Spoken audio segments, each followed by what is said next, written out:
로마서는 여러분이 생각하는 것보다 훨씬 방대하고 다양한 신학적 주제들을 다루고 있습니다. 이 2장만 보더라도 학자들 사이에서는 전반부의 2장 전반부의 이 내용이 이방인을 지칭하고 있느냐, 유대인을 지칭하고 있느냐 하는 논쟁들이 있고요. 6절에 각 사람에게 그 행한대로 보응하신다는 이 말을 가지고 이건 행위 구원을 지지하는 말이냐 아니냐.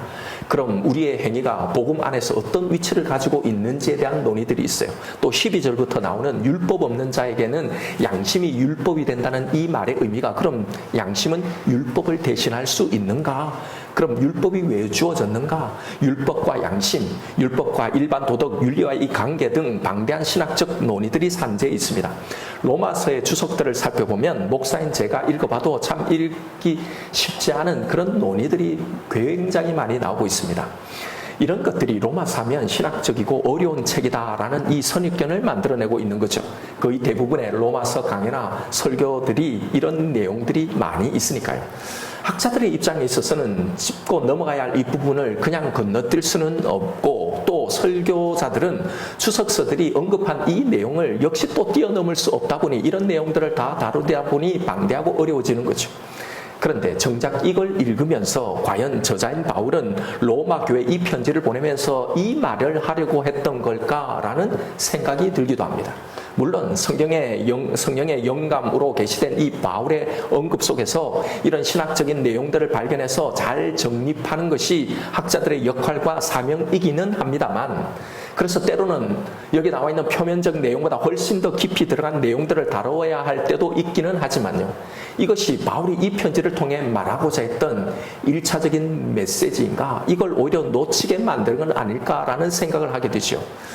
자, 그건 신학자들과 그리고 어떤 신학적인 문제에 대한 답을 내놓아야 하는 이 상황에 있는 분들에게 맡기고요. 우리는 바울이 이 편지를 통해 로마 교회와 성도들에게 말하려고 했던 그 가장 1차적이고 기본적인 로마서의 주제와 내용에 충실해 보려고 하는 겁니다.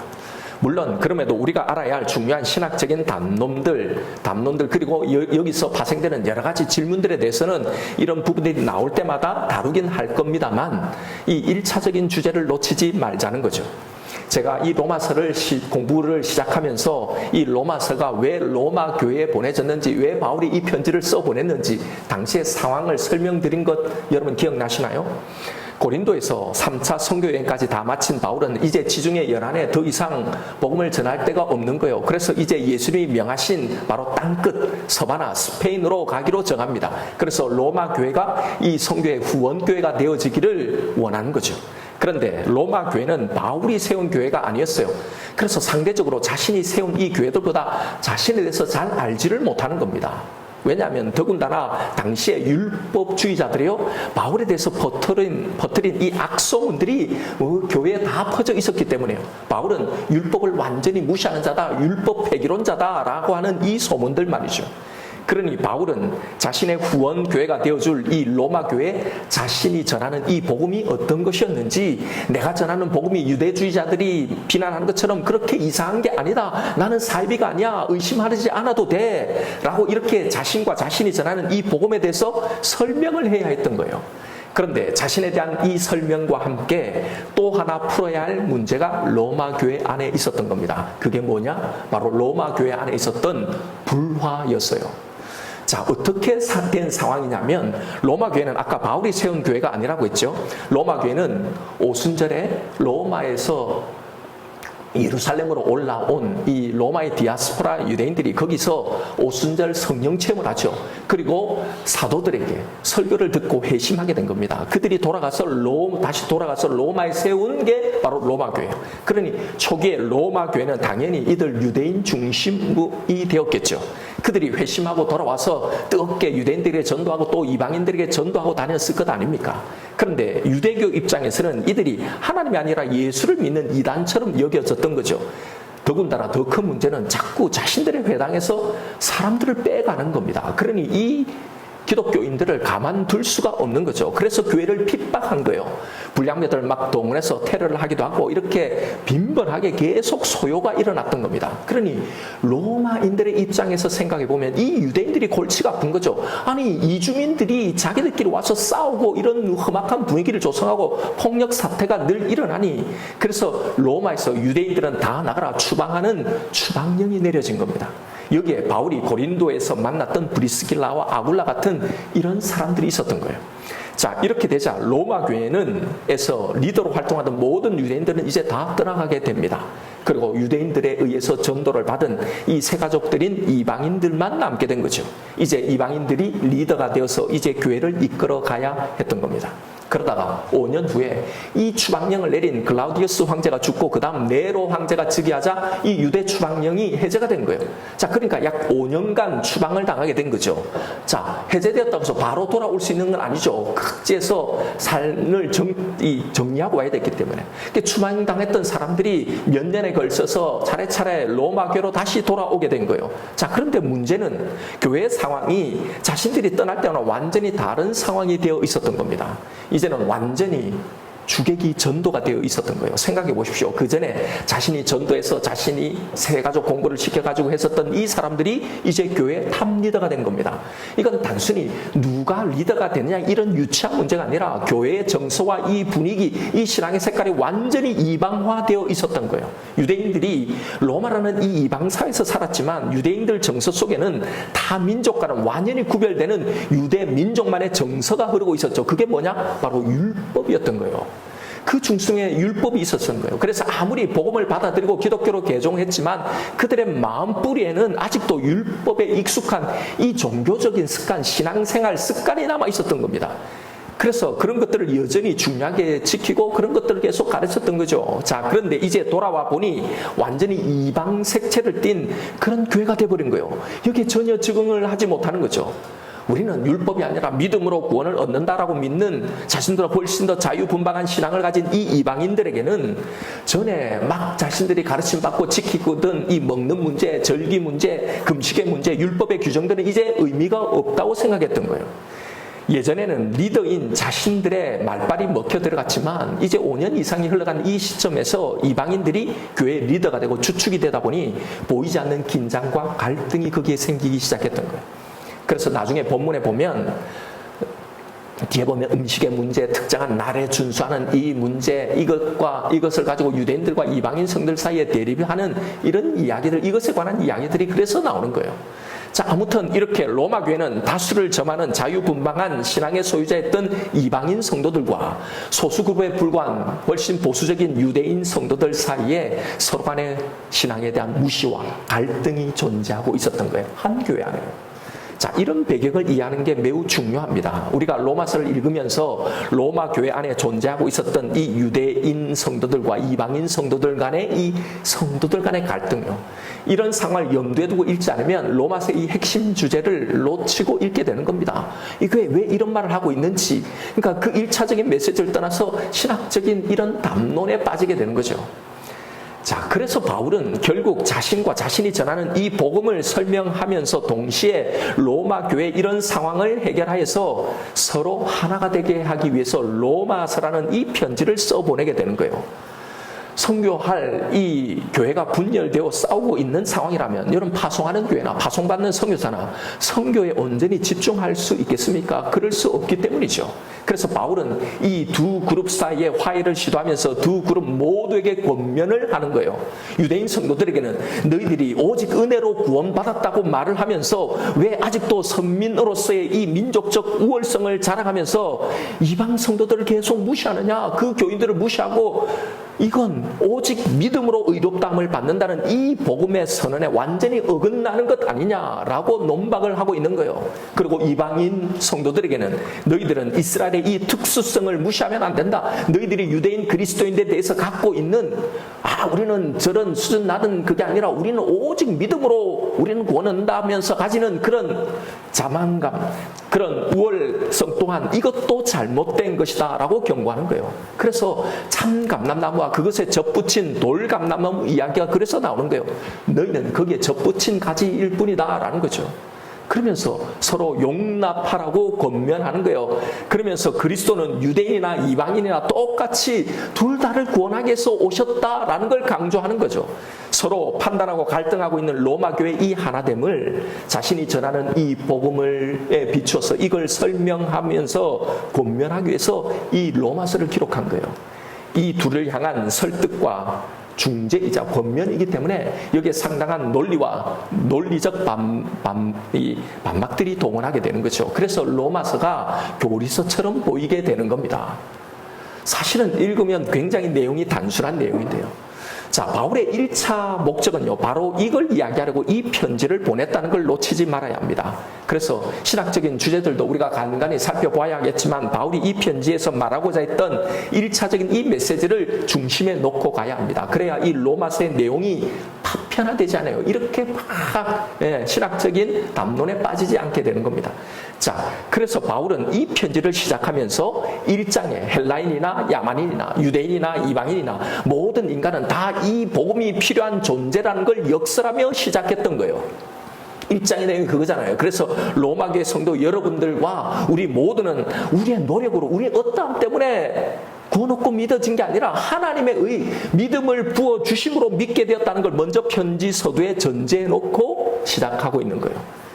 너희들 둘 다 이런 은혜로 구원받은 거지 너희들이 서로 누군가 더 잘나서가 아니라는 걸 말하려고 하는 겁니다. 그러면서 이제 왜 이 복음이 필요한지 그 이유를 하나님의 진노 아래 있는 인간들의 이 실태를 말해주면서 이제 본격적으로 교회 안에 이방인 성도와 유대인 성도들의 불화를 지적하고 화합을 촉구하는 방향으로 이 이야기를 이어나가고 있는 거예요. 그래서 지난 시간에 살펴봤던 1장 18절에서 32절까지는 먼저 모든 인간의 대표로 이 이방인들의 상황을 설명을 하죠. 하나님을 알만한 것을 다 보이셨음에도 이방인 너희들은 하나님을 섬기지 않고 다 우상 숭배에 빠지고 그렇게 하나님 섬기기를 거부했던 너희를 내버려 두자. 이런 죄들을 너희 서로에게 범하면서 그렇게 살아왔더라라는 겁니다. 자, 여기까지 읽고 있는 로마교회 성도들 한번 상상해 보십시오. 이방인들은 그 옆에서 기가 꺾이겠죠.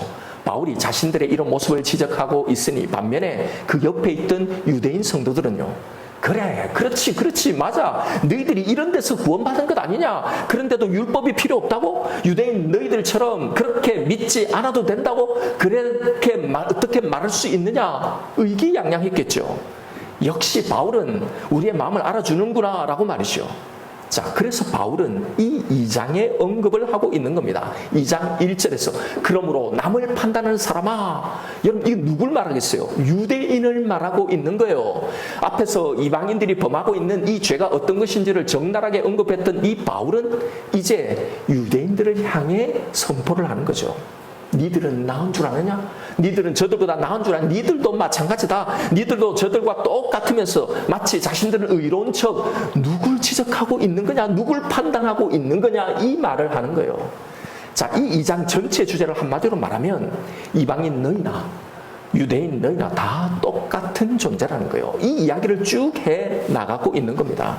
자, 한 절씩 설명해 드릴 건데요. 이걸 우리에게 적용하려면 이렇게 읽어보면 도움이 됩니다. 여기 2장은 먼저 유대인들을 향해서 하는 말이니 이 말을 나에게 한번 적용해서 이 이야기를 읽어보시란 말입니다. 즉 여기서 바울이 지적하는 남을 판단하는 사람, 이 사람이 바로 나인 것으로 읽어보는 거예요. 자, 쭉 읽으면서 설명을 드릴게요. 성경책을 보시든지 화면을 보시든지 이게 어떤 내용인지를 잘 따라와 보십시오. 2장 1절입니다. 그러므로 남을 판단하는 사람아, 유대인 성도들이 자기와 달리 자유분방하게 신앙생활의 이방 성도들을 은근히 무시하고 정죄하면서 비판했던 거죠. 이런 판단하는 유대인 너희들아, 누구를 막론하고 네가 핑계하지 못할 것은 남을 판단하는 것으로 네가 너를 정죄함이니 판단하는 네가 같은 일을 행함이니라. 이런 일을 행하는 자에게 하나님의 심판이 진리대로 되는 줄 우리가 알지 않느냐. 이런 일을 행하는 자를 판단하고도 같은 일을 행하는 사람아, 네가 하나님의 심판을 피할 줄 생각하느냐? 혹 네가 하나님의 인자심이 너를 인도하여 회개하게 하심을 알지 못하여 그의 인자심과 용납하심과 길이 참으심이 풍성함을 멸시하느냐? 유대인들은 이방인들을 보면서 정죄의 판단을 막 하고 있었던 거예요. 이방인들 중에 누가 아프거나 어떤 사고를 당하거나 안 좋은 일이 생기면 아이고 저 봐라 저렇게 신앙생활하니 하나님이 가만두시겠나, 저거 깨달으라고 하시는 건데, 그러면서 판단하고 정죄했던 거죠. 그런 유대인들에게 야, 남 판단하지 말고 네 모습을 봐라. 지금 너를 그냥 두시는 건 네가 그들보다 더 나아서 잘 살아서가 아니다. 하나님이 길이 참고 인내하고 계시는 거다. 네가 회개하고 돌아오기를 기다리시는 건데, 아이고 나는 그래도 저들보다는 나아서라고 자만하면서 하나님의 이 인자심을 악용하고 있느냐라고 말하는 거예요. 5절에 다만 내 고집과 회개하지 아니한 마음을 따라 진노의 날 곧 하나님의 의로우신 심판이 나타나는 그날에 임할 진노를 네가 이렇게 쌓고 있는 거다. 하나님께서 각 사람에게 그 행한 대로 보응하시되 참고 선을 행하여 영광과 존귀와 썩지 아니함을 구하는 자에게는 영생으로 하시고 오직 당을 지어 내 중심으로 생각해서 판단하고 서로 옳다고 싸우는 이걸 말하는 거예요. 이렇게 당을 지어 진리를 따르지 아니하고 불의를 따르는 자에게는 진노와 불의로 하시리라.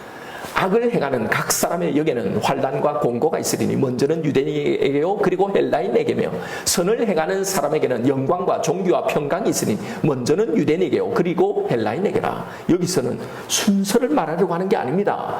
헬라인이든 유대인이든 다 똑같이 하나님의 심판 아래에 있는 죄인임을 너희들이 알고 교만치 말고 서로 업신여기고 무시하지 말라는 거예요. 왜냐하면 11절에 이는 여호와께서 외모로 사람을 취하지 아니하심이라. 하나님은 유대인이냐 헬라인이냐 사람의 외모로 구별치 않는다는 거. 왜요? 둘 다 똑같으니까. 똑같은 죄네. 둘 다 잘난 게 하나도 없는 거예요. 둘 다 하나님의 심판 아래에 있는 죄인일 뿐이고, 둘 다 하나님의 은혜가 아니면 그 어떤 소망도 없는 죄인임을, 그런 존재임을 기억해라 라고 말하고 있는 겁니다. 그러면서 다시 한 번 더 복음 안에서는 유대인과 이방인의 구별이 없음을 설명하는 거예요. 뭘로 설명하느냐? 여러분, 유대인 성도들이 이방인 성도들과 비교해서 자신의 신앙에 대해서 자부하고 있었던 그 핵심이 뭐겠어요? 율법이죠. 저렇게 자유분방하게 막 살고 그냥 쉽게 이렇게 믿는 이 이방인들을 보면서 저게 무슨 신자냐? 저게 무슨 믿는 사람들이냐? 우리는 저들처럼 저렇게 믿지 않는다. 그러면서 그들의 신앙을 폄훼하고 판단했던 겁니다.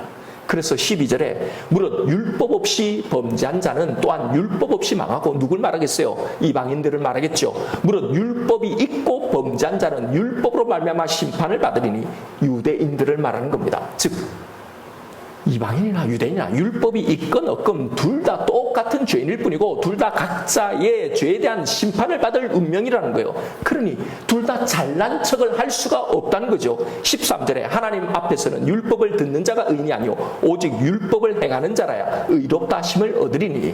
율법이 있으면 뭐하냐? 지켜야지. 그러니 그 율법대로 살지도 못하고 이방인과 다를 바 없이 살면서 우리는 율법을 받은 자다라고 자랑하지 말라는 겁니다. 자, 똑같은 말이에요. 17절에 유대인이라 불리는 내가 율법을 의지하며 하나님을 자랑하며 율법과 교훈을 받아 하나님의 뜻을 알고 지극히 선한 것을 분간하고 맹인의 길을 인도하는 자요 어둠에 있는 자의 빛이요 율법에 있는 지식과 진리의 모범을 가진 자로서 어리석은 자의 교사요 어린 아이의 선생이라고 스스로 믿으니. 유대인들이 자신을 스스로 이렇게 자긍한다는 거예요. 율법을 맡은 우리는 저 죄인들인 다른 이방인들을 바른 길로 인도하고 가르치는 이 교사라고 그렇게 자부하는 거죠. 그런 유대인 성도들에게 바울이 한 소리를 하는 겁니다. 21절에 그러면 다른 사람을 가르치는 네가 네 자신은 가르치지 아니하느냐? 도둑질하지 말라 선포한 네가 도둑질하느냐? 간음하지 말라는 네가 간음하느냐? 우상을 가증히 여기는 내가 신전 물건을 도둑질하느냐? 율법을 자랑하는 내가 율법을 범함으로 하나님을 욕되게 하느냐? 한마디로 너도 똑같은 죄를 지금 짓고 살고 있지 않느냐는 거예요. 그들이 아니라 네 모습을 바라는 겁니다. 그러면서 뭘 잘났다고 이방인들에서 우리가 더 낫네 우월의식을 가지고 그들을 판단하고 정죄하느냐 꼬집는 거예요. 24절에 기록된 바와 같이 하나님의 이름이 너희 때문에 이방인 중에 모독을 받는도다. 오히려 믿는다고 하는 너희들 때문에 하나님이 욕을 먹는다는 거예요. 여러분 딱 지금 우리들의 모습이잖아요. 그러면서 이제 유대인들의 가장 자랑거리로 삼았던 할례를 언급하는 거예요. 왜냐하면 유대인들이 자신들이 받은 이 할례를 가지고 이방인 성도들을 무시했거든요. 당시에 할례를 받는다는 건 생각처럼 쉽지 않았어요. 왜요? 받다가 죽는 사람들도 막 있었거든요. 그리고 이방 사회에서 놀림거리가 되었어요. 그러니까 이방인으로서 웬만한 결단이 아니고는 못 받는 거예요. 그러니 유대인들에게는 우리는 이런 신앙적인 영적인 증표를 가지고 있다. 이게 자신들의 우월감의 무기자 자랑거리였던 거예요. 그래서 25절부터 율법에 대한 이야기가 그래서 나오는 겁니다. 무슨 내용이냐면 차라리 무할례자라도 차라리 율법을 지키는 자들이 너희들보다 훨씬 낫다는 거죠. 자, 이걸 잘 이해해야 합니다. 바울은 그러니 그래도 율법은 지켜야 한다 이 말을 하려는 게 아니에요. 율법대로 살지 못하면서 우리는 율법을 가졌네, 우리는 할례를 받았네 하면서 이방 성도들을 다른 사람을 판단하고 무시하는 걸 지적하고 있는 거예요. 율법을 다 지키지 못하면서 율법을 할례를 자랑하는 게 도대체 무슨 소용이냐? 하나님 앞에 그게 무슨 유익이냐라는 거죠. 자, 이 말이 29절까지 쭉 있는 거예요. 이렇게 29절까지 정리해보면 유대인들이 나는 하나님을 이렇게 믿고 있네, 율법을 우리는 가졌네, 할례를 받았네 자긍하면서 그렇게 살지 못하는 그것이 없는 이방인 성도들을 무시하고 판단하지만 사실 유대인 너희들도 하등 그들과 다를 바가 없다는 이 지적을 하고 있는 거예요. 전혀 어려운 내용이 아닙니다. 여러분, 이 말씀에서 우리가 들어야 할 메시지가 뭘까요? 오늘 본문이 우리에게 전하는 메시지는 너무나 선명하고 분명합니다. 어느 누가 읽어봐도 무슨 말씀을 하고 있는지 금방 이해가 되는 말씀이잖아요. 여기에 뭐 대단한 신학적인 내용이 있습니까? 아닙니다. 남을 보지 말고 먼저 너를 보라는 겁니다. 네 안에 또 똑같이 있는 그 죄, 그 연약함을 함께 보라는 겁니다. 그러니 남을 판단하지 마라, 남을 정죄하지 마라, 무시하지 마라. 그래서 내가 그래도 저들보다 낫다라고 교만해하지 말라는 겁니다.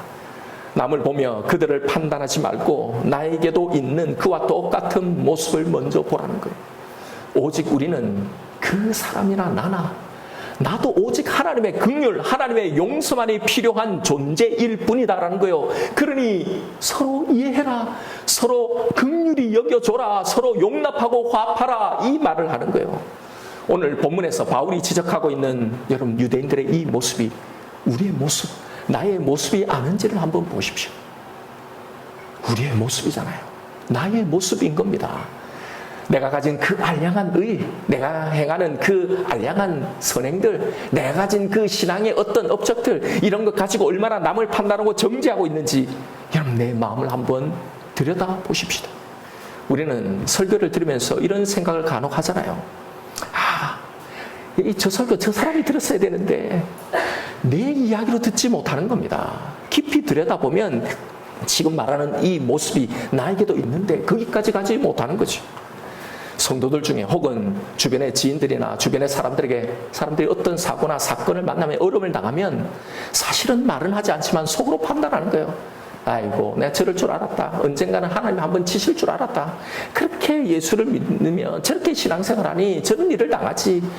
이번에 좀 깨달아야 되는데 여러분 보십시오. 오늘 본문과 똑같은 거잖아요.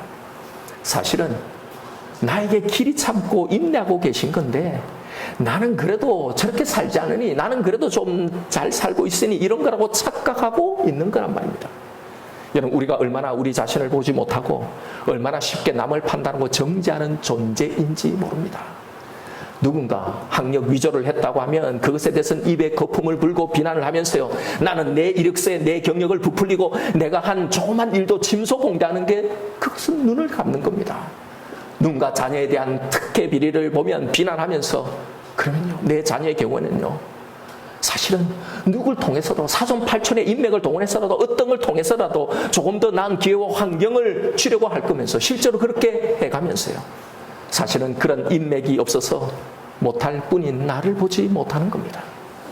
누군가의 불법에 대해서는 세금 체납이나 부정직함이나 사기나 공금횡령이나 불성실에 대해서는 갑질에 대해서는 그렇게 비난하면서 내가 행하는 그런 수많은 꼼수들요 내게 불리한 그 항목들은 다 빼버리는 이런 꼼수들 회사의 비품을 사적으로 슬쩍슬쩍 사용하는 이런 것들요 내 근무시간과 내 일에 대해서 사실은 성실하지 못하는 이 태만에 대해서요 내 마음에 안 드는 사람에 대한 나의 차가운 그 태도, 그 시선에 대해서는 다 눈을 감아버리는 겁니다.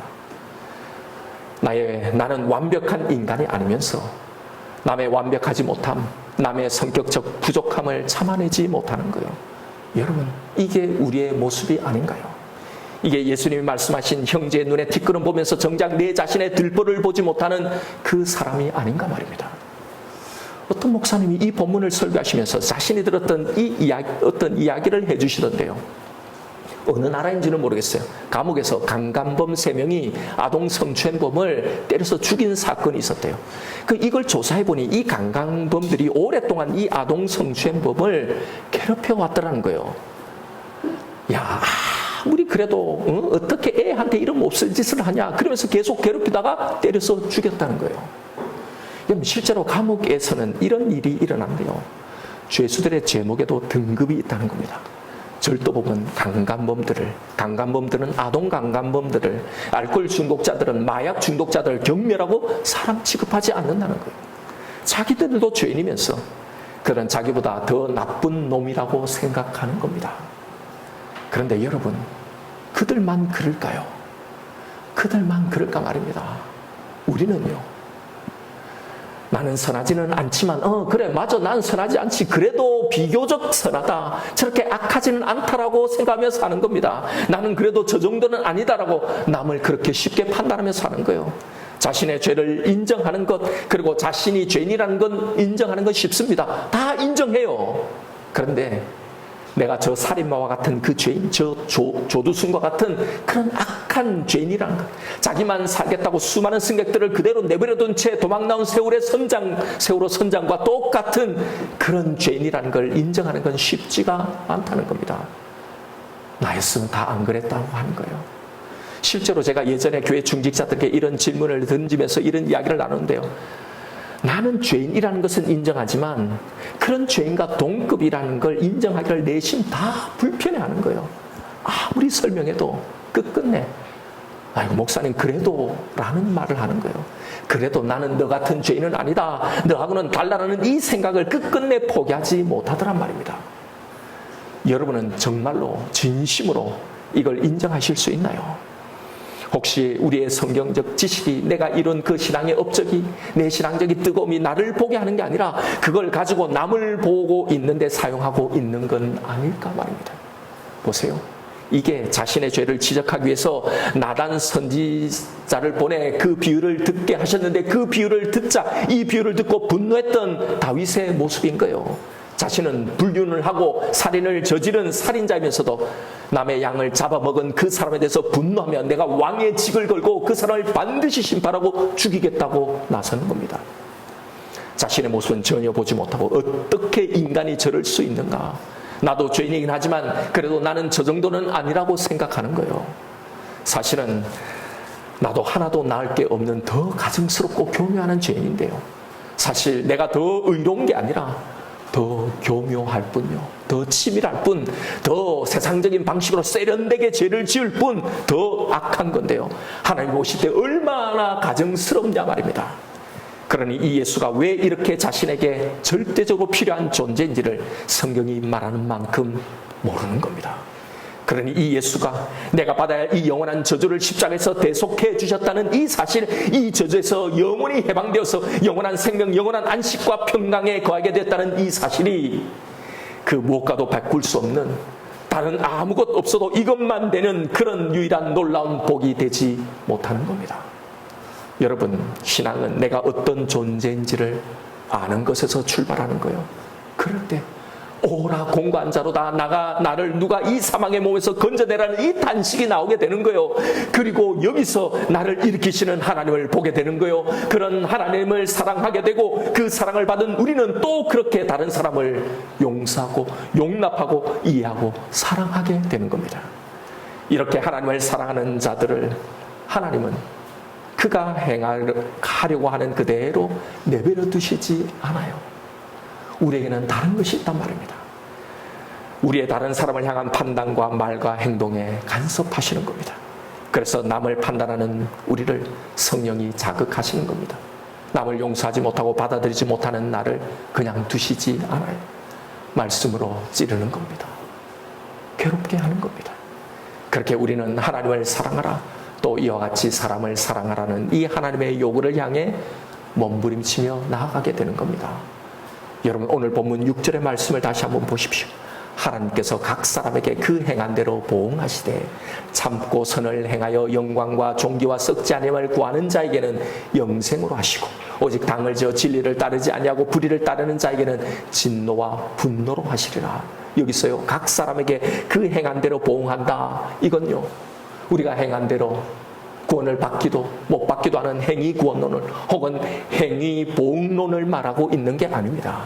7절에 보면 참고 선을 행하여 영광과 존귀와 썩지 아니함을 구하는 자에게는 영생으로 하시고 라는 이 말은요, 이렇게 잘 살면 구원해 주시고 축복 준다, 잘 되게 해준다, 이 말이 아니라 바로 앞에 바울이 선언한 이 복음을 정말로 제대로 이해하고 먼저 내가 어떤 존재인지를 이들은 아는 겁니다. 그럼에도 나를 선택하신 이 하나님의 사랑을 아는 거요. 그래서 그 하나님에게 감사하고 자연스럽게, 그래서 당연하게 나오는 반응으로서의 행실을 말하는 거예요. 내가 받은 이 복음의 은혜에서 나오는 이 행실을 말입니다. 그게 뭐라는 겁니까? 남을 판단하지 않는 겁니다. 용납하는 겁니다. 왜요? 내가 받은 이 은혜가 뭔지를 알기 때문에요. 고로 여기서 선을 행하는 자들, 그런 삶은요, 이 복음을, 이 하나님의 사랑을 정말로 알고 믿는 자들을 말하는 거예요. 그렇게 살아가는 자들을 말하는 거예요. 복음을 정말로 믿는 자라면, 영생을 받고 구원을 받은 자라면 당연히 이렇게 살아야 한다는 겁니다. 바울이 여기서 말하는 건 이 복음을 온전히 이해하고 행하는 자와 그렇지 않은 자의 행위를 말하는 거예요. 그 행위에 따라 나도 너에게 그렇게 하겠다라고 말씀하시는 거예요. 이것이 바로 긍휼을 행하지 않은 자에게는 긍휼 없는 심판이 있으리라. 비판을 받지 아니하거든 비판하지 말라는 이 말씀의 의미인 겁니다. 고로 이 복음을 온전히 믿는 자들은 이렇게 남을 판단하는 행위를 하지 않는다는 겁니다. 어떻게 그럴 수 있느냐고 강변하고 있는 거예요. 여러분, 우리가 복음을 믿는다는 건, 이 예수의 복음으로 구원을 얻었다는 건 뭘 전제합니까? 나의 용납받음을 전제하는 거잖아요. 나도 용납받았음을, 이 복음의 은혜를 받은 자로서 거기에 합당한 바른 반응을 하며 살아가라는 겁니다. 여러분, 남을 판단하고 정죄하지 마십시다. 쉽게 말하지 마십시다. 아니, 그렇게 할 수 없습니다. 그 사람의 연약함이 내 남편과 내 아내와 내 가족과 지금 현재 함께 신앙생활하고 있는 내 지체들의, 내 동료의 연약함이 여러분 나에게도 있음을 인정하십시다. 이 복음이 나에게 뭐라고 말씀하시는지 그 성령의 음성을 들으십시다. 남들을 향한 내 반응을 바로 내가 믿는, 나를 구원한, 내가 용서받은 이 복음, 여기에서 도출해 내십시다. 남을 향한 내 판단은 여기에서 나와야 하는 겁니다. 여기에서 다 걸러져야 하는 거예요.